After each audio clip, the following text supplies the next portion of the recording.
All right, guys, thanks so much for joining us for another episode of the CX Chronicles podcast. I'm your host, Adrian Brady Chisana. Super excited for today's show, guys. We have Nicole Pereira joining us. Nicole, say hello to the CX Nation. Hello, everyone.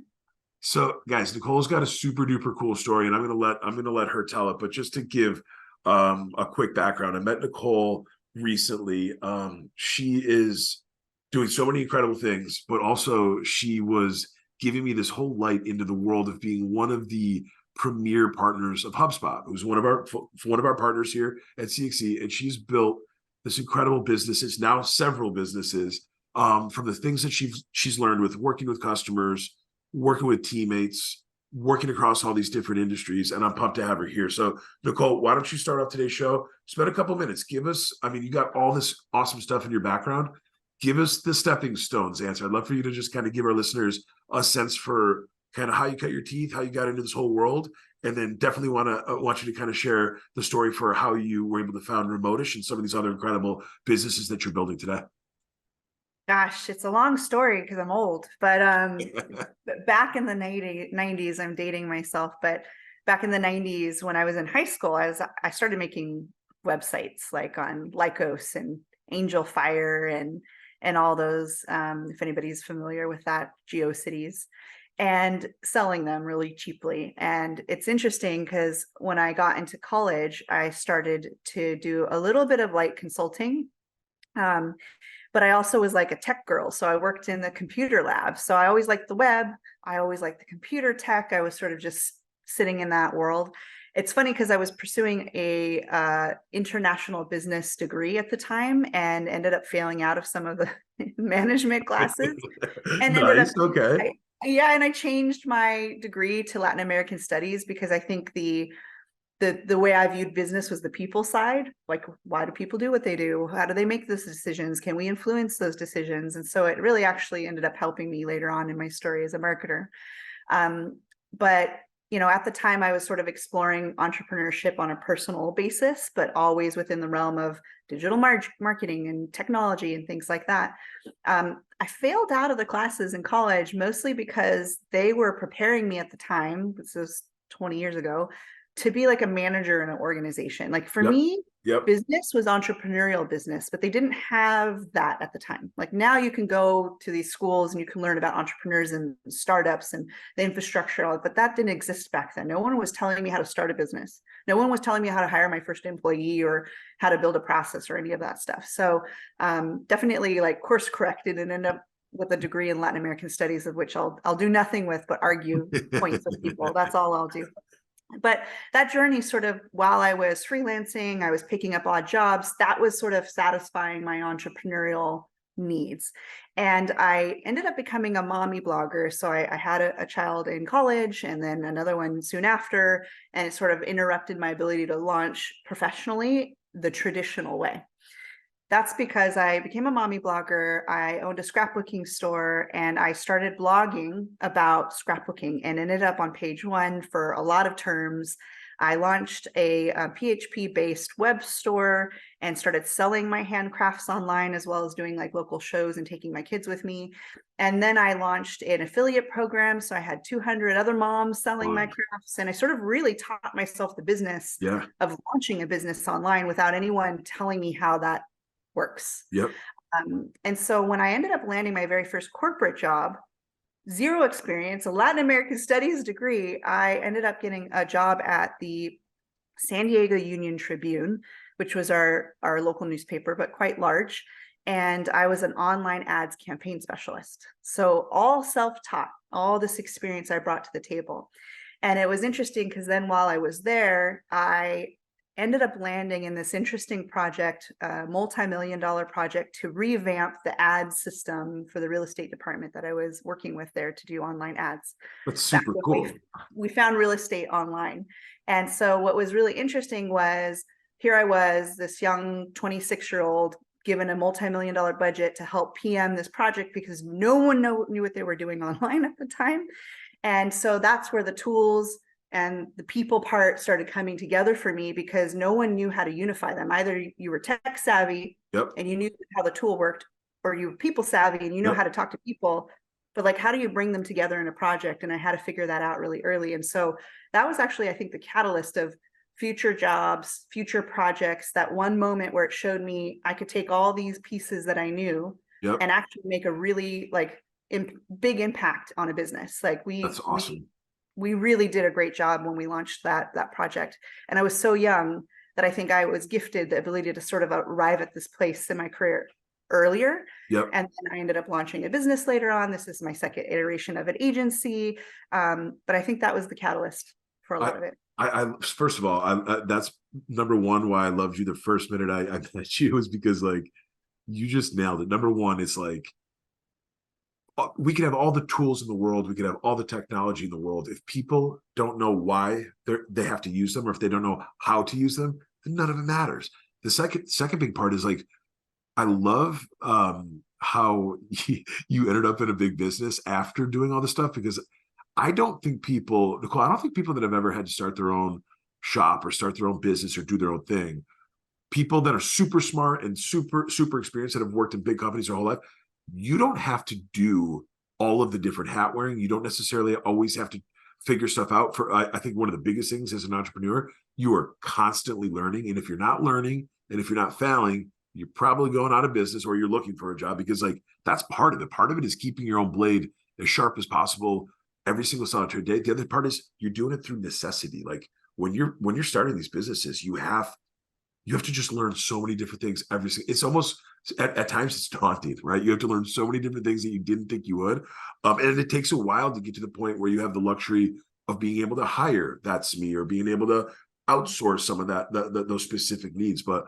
I absolutely love that, and I love the team and the tools part, because I think our world is going to be in for an interesting run the next 10 years with software just keeps growing at an alarming clip. People don't always necessarily know how to use it, or they don't feel supported with the information that they need to be able to use a baseline. And then I would argue most companies aren't really doing a fantastic job of measuring utilization. They measure every other thing, or they measure every single solitary part of their financial game. They don't really measure what they're investing in the tech. And then they also don't measure how that impacts employee experience, or like whether or not people feel great about showing up to work every day. So all this stuff, I love it. It's a fantastic way to set the stage. In terms of, before we dive into the pillars, talk a little bit about Remotish. I'd love to kind of have you share with the listeners what you guys are doing and the team that you're building. Yeah, so it's funny because we used to be called Chief MarTech Officer, and it was because I really liked the acronym CMO, that people would call us their CMO. So branding is a little bit of a side passion of mine. So we started off doing a light marketing agency work, but more on the technical side, the MarTech work. And then when COVID hit, we just went full bore into the technology side, and we got rid of all of our marketing services. And because our name was Chief MarTech Officer, it was sort of pigeonholing us to only working with marketing leaders, versus if you think about it now, service leaders, sales leaders, like operations leaders, they're all involved now in the revenue engine and the revenue tools, and they all have their place. And so we worked with all of them, but our name was not implying that. So we rebranded, and we rebranded because we said, you know what, businesses need to pivot. Like as an entrepreneur, this might have to happen again. We may have to pivot again. I don't want to rebrand every time I change the intention of my business. Like we need to grow out of that. It's great to have a business name that speaks to what you do. Yep. If you never plan to change. Yep. But I'm an agile and adapted entrepreneur. I will just chase what I need to stay relevant, to stay in business, to continue to deliver value to myself, to my employees, to my clients. And it's not usually a swift evolution. It takes time. But for us, we really loved being remote. We were remote before COVID. We wanted to speak to the way we do our work and the things that we're passionate about. And so we named ourselves Remotish, which I love it. You know, we do still like to be together. We do still like to see each other. So we're Remotish. It's not like 100%. We want to get together an event once a year. You know, we want to see each other occasionally and visit each other. So we're very Remotish. And so that became our new name. And so under the new umbrella of Remotish, we focused entirely on HubSpot, which is a CRM platform, services. So implementation, strategy, training, things like that. And we're just very, very, very, very niche. But our name, I think, is bigger. And I think over the years, we'll have to fill the shoes of a bigger name and widen our niche, because I think the name deserves it. Well, so first of all, I love that. I think that you're right, where the learning and development world is about to change rapidly, right? I think so many companies historically had the opportunity to be able to have people in an office, in a working environment. There was some control to the environment. Number one, COVID put every single one of us in a position where you had to get comfortable with remote, whether you loved it or you hated it, didn't matter, had to. Number two, a lot of companies found a tremendous amount of really positive gains by flipping to a remote world, whether that meant productivity went up, whether that meant traditional costs were able to go away, whether that was big, expensive office in Manhattan or San Francisco. And then I think the last part is both employees and customers got options, right? So there was the ability to go back and forth between either doing it remote or doing it in person. But like, there's a new norm here, right? And I know that we're still seeing all these articles every single solitary week about all these big employers are going to be calling their employees back to the office, and maybe that might happen, and maybe some industries it's going to be helpful. But for people like us that are building online and working with companies that are primarily in the cloud, they're connected, they can literally do their job or do their services anywhere. This is definitely not going anywhere, right? This remote culture is very much here to stay, but companies still need help with getting better at it. And then I think the other thing too is just like, we're going to keep seeing all these different twists and turns for companies that are doing it extremely well, or even customer expectations, right? Customer expectations will continue to evolve, they'll continue to change. And you just mentioned that pivoting piece, that being flexible, being pliable. Companies of tomorrow are only going to survive by being super flexible, super pliable, and responding to things on a dime, so that they can actually stay alive and they can actually find more customers that appreciate that. So I love all that. Nicole, let's talk about the first CX pillar of team. Can you talk about sort of how two things? This is a two-sided question, because number one, you get to work with a bunch of incredible teams, but I'd love for you to start. Give us a sense for how you started to build your team at Remotish, and then I'd love to kind of just hear some of the things that you and your team have really kind of learned around prime focus areas or prime investment areas when it comes to team building and when it comes to team leadership and management. Yeah, it was interesting because as an agency, so for my model, and most agencies are like this, you're consultant first. You're the product, you're the saleswoman, you're the servicer, you're the invoicer, you prepare your own taxes, you're everything. And then you start to look at like what you don't like to do or what you're not good at, and you break off chunks of you, and that's all of a sudden where you flip to an agency, right? Micro agency, and you grow. And so early on, some of the things that I started to pull off of me were like account management, project management, that allowed me to be the strategic head, but still create a great amount of organization for my clients, because our clients often have valued us because of our PM and our organization and our systems and our processes, not just our expert consulting. And then over time, as I grew up sort of in my business, I fired myself from servicing. Now somebody else is the product, not me. And then I fired myself from sales. Somebody else does the selling, not me. So now my selling matches my service delivery. There was an issue where I would sell, and I would sell at such a level that would just impress the pants off of anybody. And then I'd hand them off to my team that compared to me is quite junior. They don't have 20 years of business experience and 25 years of consulting experience. And so I needed to make sure we sold and we serviced at the same level, so expectations were clear. And then I hired management, I hired operations. And so I've gotten further and further from the day-to-day of the business. And now I'm here for vision.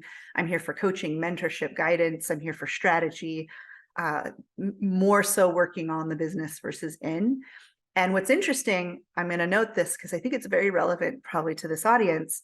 At the beginning of 2022, we were about 22 people. We grew rapidly. We doubled in size for several years.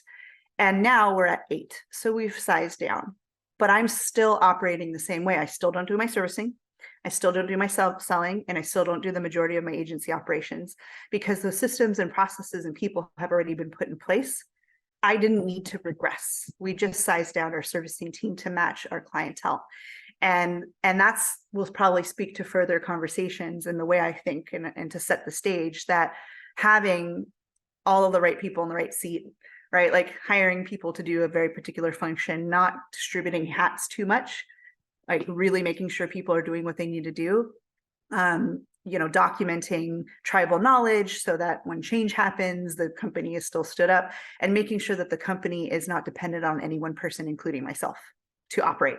So that's kind of how I constructed my team. As it's sized up, as it's sized down, as it's changed, I've always kept that in mind. And that has benefited my selling, my servicing, my marketing, any function I've had, it's benefited it because we operate way more efficiently that way. Number one, I think it's efficiency, but also you just nailed it, which is like the faster you can get out of your own way as a founder, the better. The other part is the minute that you have the fortune of being able to afford great people that have tons of experience in very specific areas. I know founders, many of us are like, we're doers. We get stuff done. We'll run through a wall. We'll battle through resiliency, all that stuff. But like, there's other people that know how to do the stuff faster, smarter, more efficiently. The other part is I love what you talked about, where piece by piece, you were able to kind of delegate off and move off things that you had proven, you had figured out. You did kind of get a taste for what it is and how it's working to grow your business. And then you replace it with somebody that could probably do it at 10 times the rate, right? So that probably allowed your business to grow. Second piece is just like with the scaling up and scaling down part right now, it's funny. We see all these articles every single solitary week about all these companies laying off and all these people losing jobs. And obviously it's terrible, but a lot of companies were forced to do exactly what you just said, where they looked really, really hard at all these different teams, all these different departments, all these different roles. And they had a conversation around brass tacks for what they think that they could get by. Also, just lastly, like, we're in a different world, right? We're in a different world where, companies that can have a smaller group of Navy SEALs that are like getting all of this stuff done, probably going to have a higher quality product, probably going to have people that are happier to be there working on that. And then depending on sort of how things work financially, you have more possibilities of spreading some of that love and spreading some of that wealth around. So I love that. Before we jump from teams, there's been like one or two things that you've seen with all the clients you've worked with over the last 20 plus years. What is like one thing that you want our listeners to think about when it comes to like team building? If there was like one or two main areas that you talked about delegation, you talked about finding people that can do this stuff better, but if there's like one or two areas that you've seen some of your clients just knock it out of the park on the team side, what would it be? It's funny because before COVID, I feel like it was very rare to even hear companies talk about culture, right? To talk about their sort of unique operating system, the way we speak about things, the way we do things, the way we believe things as a unit.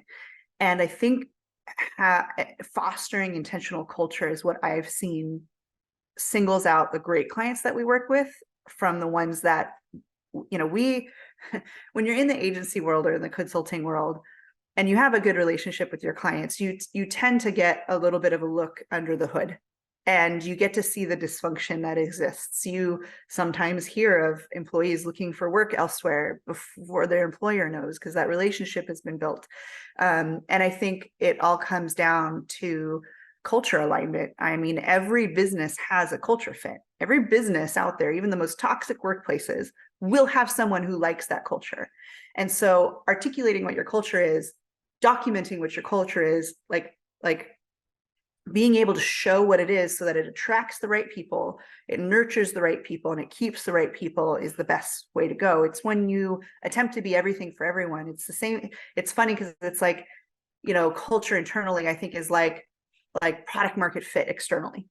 And if your message isn't clear for your customers, if you're not attracting the right customers, you're going to have horrible customers, horrible customer relationships, horrible feedback loops. You're going to have bad reviews on Yelp, all this stuff, because there's no alignment. It doesn't mean that your product's bad.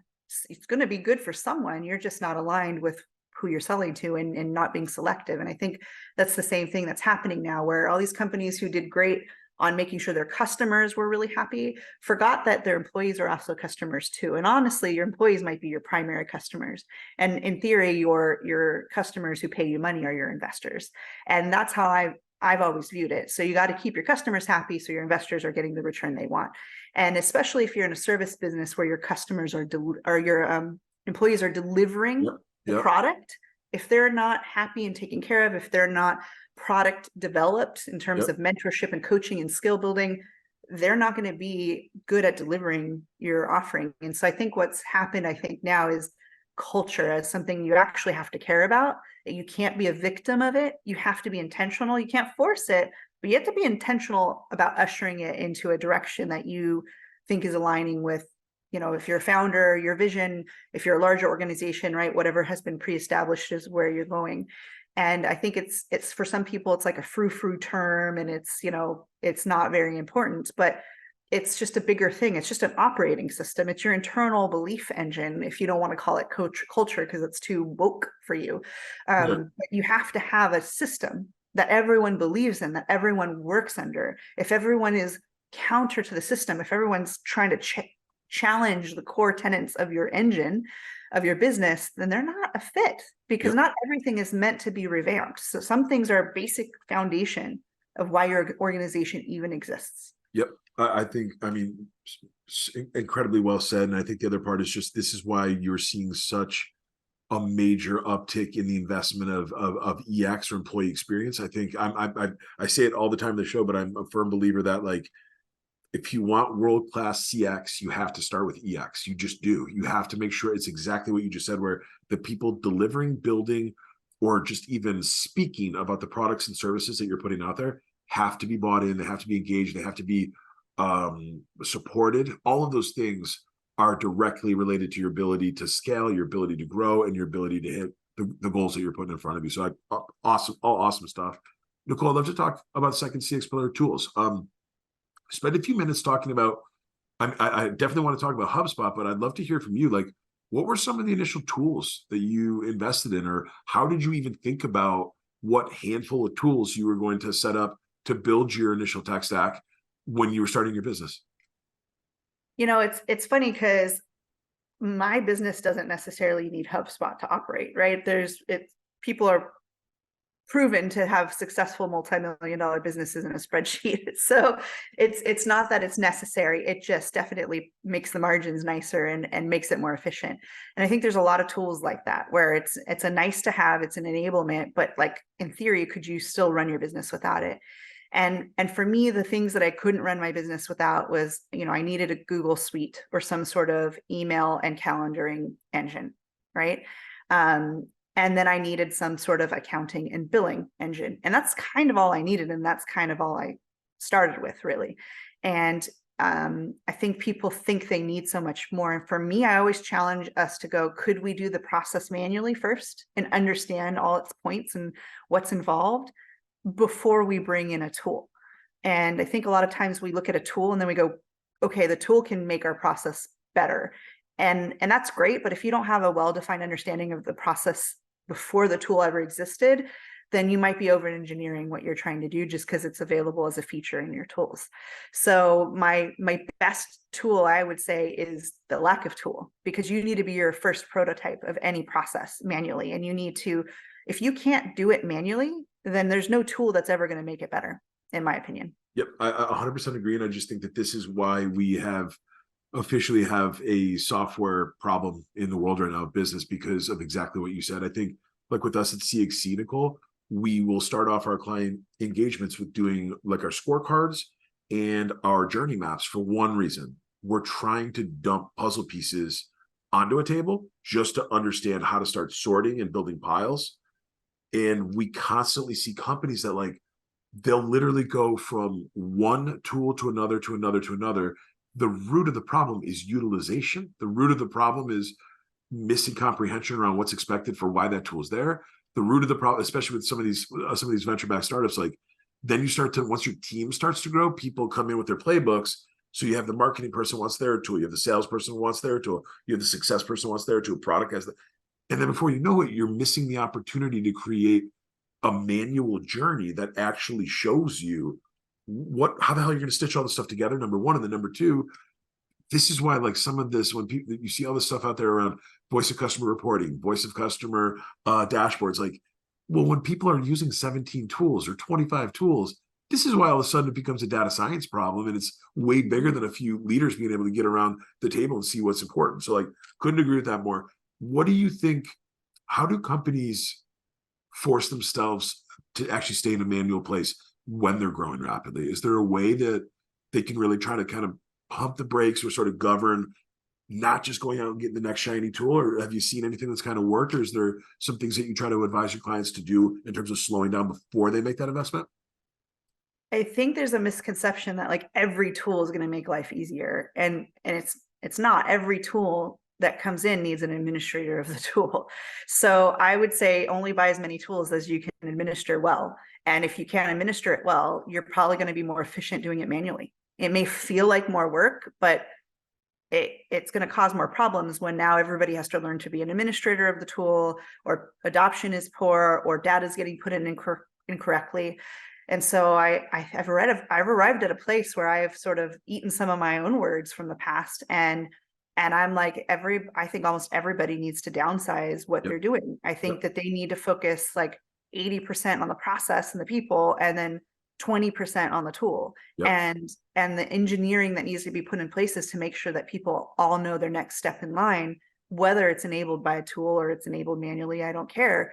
But if everyone's confused, then there's a problem. And so for me, I'm kind of like going down this path of foundational work that we all, I think, need to determine what is our foundation. That's the non-negotiable, will never go away, right? Like you said, what tools? I will never operate without my calendar and my email system. Like I just can't have a business without it. And so if we look at our foundational tools to be able to deliver our work, our foundational tools that were like, without this, we fundamentally could not be profitable enough, or we could not deliver the product as promised. So another tool I use is teamwork.com, which is not only our agency's PM system, we add our clients in there. There's client communications, that we do our billables, we get to track margins. Like, it is a backbone of my agency. I would get rid of HubSpot, even as a HubSpot partner, before I would get rid of Teamwork, because as an agency, that is a pivotal tool for me. And so I think we just need to go back to a world where we understand the foundations of our business. What is the people foundation? What are the roles we need? What is the tool foundation? What are the tools we need to deliver on our work? That's like, this tool is being sold with our service, or being sold with our ability to produce. What are the core processes that are unique to us, not just to deliver the work, but it's like, for me, it's like the remotish way of delivering the work, our secret sauce, right? And if we can't maintain that foundation because we're getting distracted by new tools and new people or new ways or new playbooks, like you said, everybody comes in with their new idea without being institutionalized in what existed previously, and does it even need to change at all? I think a lot of us just, with the growth, I think the economy gave us distractions. I think, investors caused us to chase the wrong things. I think people were put in advisory situations that shouldn't have been advising us. I think we need to get back to the basics of every function. I think we need to be able to repetitively deliver success on a basic foundation before we seek to try to improve it or be something fancy. And I don't know how many times I've had clients or people I've talked to, or business owners, and I'm like, you just need to cut like all this out, go back to this layer of stuff, this and this. If you can do that really well, add another layer. And if you can do both of them really well, then add another layer. But if you start to see cracks in your foundation, you need to pull it back. And I think we need to exercise restraint and not chase everything that looks cool and new and fancy. I know we're in this AI boom, and it's like, we have to make sure though that the foundation never leaves. Like, the tenets of operating a business have been around for thousands of years, right? I exchange money with you, and you give me a service, and I'm happy or I'm not, and I'll come back or I won't. And, it's like, there's basics that have never changed since the beginning of time, but we're trying to like find shortcuts to ignore the basics. So I agree with everything you said. And I think the one thing that you keep bringing up that I just couldn't agree with more is like the ongoing documentation, or the ongoing, history. I mean, part of why CX Chronicles for me was about chronicling all the things that are happening as your business evolves, both internally and externally, right? So if you're chronicling everything that's happening on the employee side, chronicling all the good and the bad and the ugly on the customer side, you've got the history directly in front of you, and then you can build upon that history for your future, right? To the tools part, I totally agree. I think every single one of our listeners right now, have a think on like, do a basic utilization rate on your tech stack. Anything that hasn't been touched by the majority of your teammates in the last 30, 60, 90 days, have a really hard conversation around whether or not you need that tool. The other thing is every one of the CXCS RevOps leaders that I'm talking to, everyone's talking about not having the budget that they used to have or not having the same spendability. You're probably going to find a ton of money right inside of your existing tech stack if you actually run that exercise and see what you're not using or what your team doesn't want or what you just could literally do without.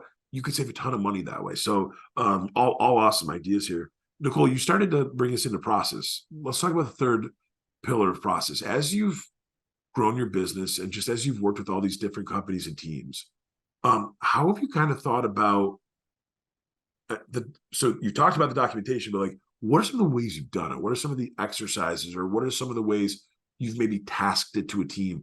How do you kind of think about curating process and then being able to socialize process? Yeah, I think process is another one that's gotten over engineered too. So process and so people are already complicated, like naturally. We can't affect that, but we can impact tools and process. They don't have to be so complicated. And I think we all want this like white glove, gold star standard of delivering work, but we think it's because it needs to be an over engineered, highly complex process. And so that's another one where we have to scale it back. So not only are we scaling back our tools, I think our processes need to be simplified. A standard operating procedure, in my mind, an SOP, is like you follow every single thing on this list to the T because there's some sort of compliance need for that situation. But I think a lot of people confuse a process with like a checklist of actual tasks to do. And while there are SOPs and there are like checklists like work, the vast majority of process is like a guide, right? Like this is the starting state, this is the ending state. Here's all the valuable touch points or the things that should or possibly occur. You know, you want to do the majority of them. But if we're hiring smart people, if they're bought into our vision, if they've been well trained on our methodologies, there should be an element of judgment that they should be able to use as long as they're speaking to the integrity of the process and hitting the end goal. And so I think we need to think about process more as like, documenting an intention versus documenting a step-by-step guide, like a training manual. Those are very different things in my opinion, but everyone's sort of calling it the same thing. So we're having a bit of tension right now where some people have had lovely guide-based, intention-based, outcome-based processes. And they're like, I have freedom. I can use my judgment. If A is not relevant anymore, I can take the client or the process down a different pathway. And as long as there's a good customer experience, that anomaly I'm able to navigate. Versus people who have been living in an over-engineered engine who misstep one place and then they're, on a pip and they're having a horrible reaction to process. And so they're basically going anti-process, right? Like they're so to the point where even if they know a process is good, they're like, but I hate process in general. It's constricting. It gets rid of my creativity, or I've gotten in trouble in the past. And there's this great divide happening right now, right? The process pros and the process like anti-processors. And so what we need to do, I think, is just get better at speaking to like, what is a process? Why does it exist? What are we trying to document? Like, what is the spirit of what we want someone to do? And so when I talk to clients, I'm like, is this an SOP? Is there a compliance component? If someone doesn't follow every step, do they get in trouble? Right? Because there are things like that. Like when you're hiring somebody, you have to follow all the steps, when you're, in the HR function, very compliance. When you're in the tax function, financials, procurement, there's certain things that it's like, has to be delivered in this way. And so if your service is involved in that, or if the role is involved in that, makes a whole lot of sense. But then there's some things where it's like, if you sent the email first or, ping somebody on Slack second, it doesn't matter. Here's all the things that possibly should occur if these things. I think we need to give people more freedom. I think we need to give them options. I think we need to process, like the process needs to be more based on coaching and training to do better work that's going closer to our goal. And then we need to let our people who are in there going, I have a good idea. I have a better way of doing this. I have an improvement that not only would improve this for me, but improve it for everyone else. So speaking back to your question about how we do with clients is right now, I'm just focusing more on changing people's perception of like how they label things. Is this a process? Is this an SOP?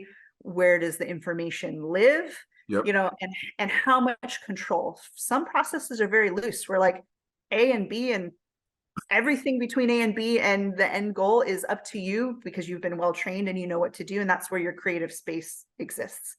And I think that's a part of the problem is people are being taught that process is like control. Yeah. Yeah. Most people don't like to be controlled, especially Nope. if you value them for their smarts. Like you just have to give them a range. Yeah. And that's my mind is process is more of a range with a start and an end point that's very clear.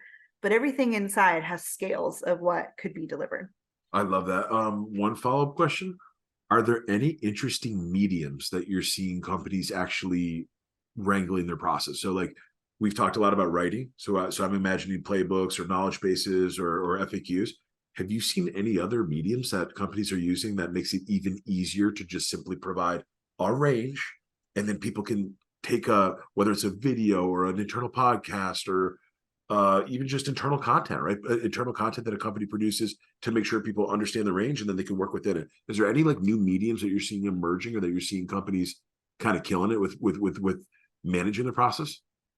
I think it just depends on the company. It depends on their culture of documentation. And so understanding what that culture of documentation is very important. So for us, a lot of our task-based processes or our delivery processes, like when we're delivering something to somebody, Yep. is in our project management system where the range of steps are there. They can check them off. There's additional educational elements because the first time somebody runs through the process, they may need more context, Yep. but the 15th time they've ran through it, they can ignore it. They don't need it anymore. I know a lot of people who use knowledge bases and videos and knowledge bases. In my mind, a knowledge base is difficult because a knowledge base can also be a store of data. Yep. And so that's a part of it too, where a lot of these tools used to document processes are also being used to document other things. And people are not differentiating between here is data, like an employee manual, Yep. right? Or terms of working with you versus here's how we're going to deliver something. Those are different things. And so if we're going to use a mixed use system, like a knowledge base, like a Notion or a HubSpot knowledge base, we just need to have like careful segmentation of what this data is. Yep. And it's funny because I think the method of documenting the process doesn't necessarily matter so much. There's no like hard or fast rule on the perfect way to do it. Honestly, just doing it is the biggest hurdle for most people. And for me, I like to guide people to just use a spreadsheet because I think it makes it simple. I think it makes it easy. I think you can duplicate work, right? Copy cells, you can make calculations and really make your life simple. Yep. So at least in the planning stage, right? And you can structure things really well. And I don't have to be beholden to where it ends up. Yep. Right. So let's just talk about something in a structure that makes a whole lot of steps, right? Or where we're trying to go, labeling things, putting notes. It's a very collaborative tool.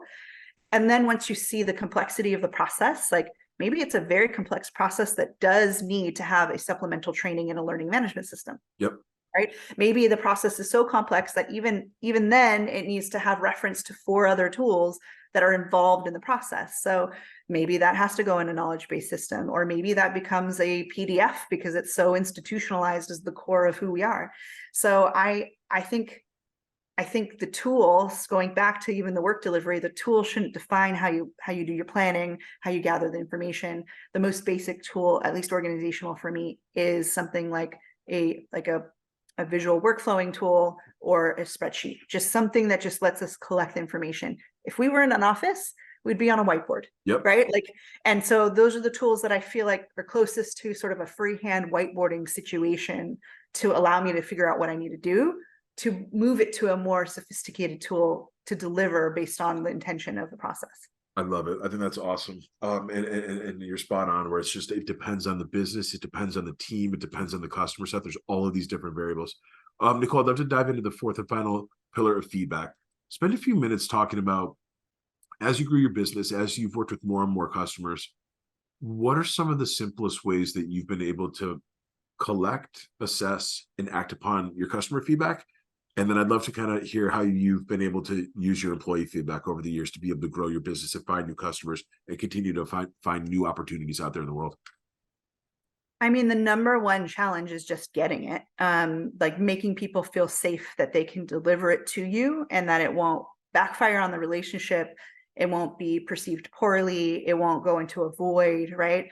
So just building a relationship, a culture. I use that word, but people don't love that word all the time. So building a culture of feedback from customers, from whatever, where you receive it.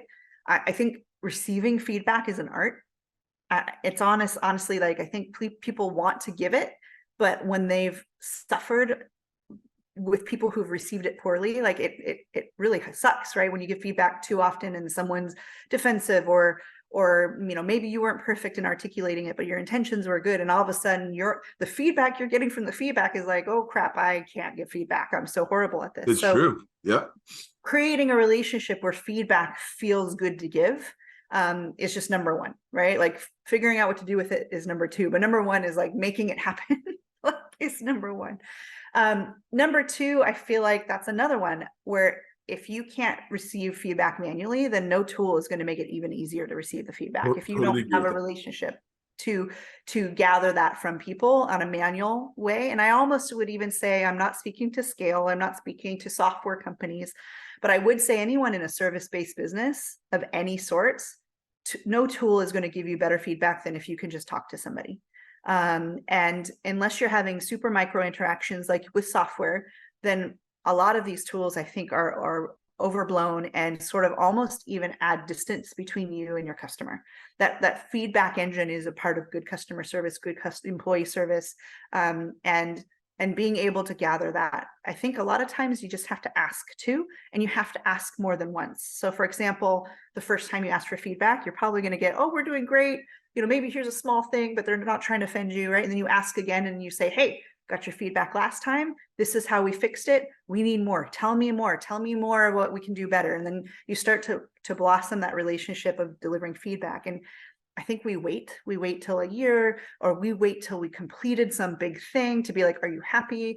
But if we were sort of asking feedback when life was boring, you're going to find out there's actually a lot that they want to tell you. Absolutely. You may be thinking everything's fine on your end because everything's calm, but on their end, they might be super annoyed because you do something, or they might have felt disregarded when you said their deadline wasn't important or whatever. And so for me, I think feedback honestly needs to be manual. And I'm sure everybody in the CX world who's built their bread and butter on using tools for it, I feel like maybe I'm just going through everyone and I'm like, everything first has to start in a manual version. And then if you arrive at a painful state where scale is required, doesn't mean that you can't use a tool that sends the email that asks for the feedback, or that sends a meeting link so we can have it. It's not that you can't be enabled by the tool, but if the tool is the one asking for the feedback and then receiving it, and you're putting distance between that moment, I don't know, I think you lose all the flavor of what you could get. I think you are spot on. I also just think like people do business with other people. I know whether it's a technology or service, but like people want to work with other people, right? Especially people they like and people that they feel that they're being listened to, or that understand their problem, understand their challenges, understand the things that they're going through. Nicole, this was absolutely awesome. Before I let you go, where can people get in touch with you, and where can people learn more about the awesome work that you guys are doing here at Remotish? Yeah, so my website is remotish.agency if you happen to be in a very niche space of HubSpot, RevOps, technical services. I know not everybody fits in that category, but I'm a prolific networker. I post a lot on LinkedIn. Honestly, if you send me a DM on LinkedIn, you'll probably get a faster response than an email in my inbox. So that is a reliable place to find me. And I'm in tons of Slack groups, and people might see me in those realms, and I publish about it, but I'm always open to a connect. I'm always open to a podcast chat like this. I tend to be a pretty easy podcast guest because I'm very impromptu. So I welcome anybody to connect and reach out, and I try to be as available as possible. I love it. Well, Nicole, it's been our pleasure. Thank you so much for joining the CX Chronicles podcast. Amazing story, all this awesome wisdom that you have. I'm going to be pumped to continue chatting with you in the future. Awesome. Thank you. Bye.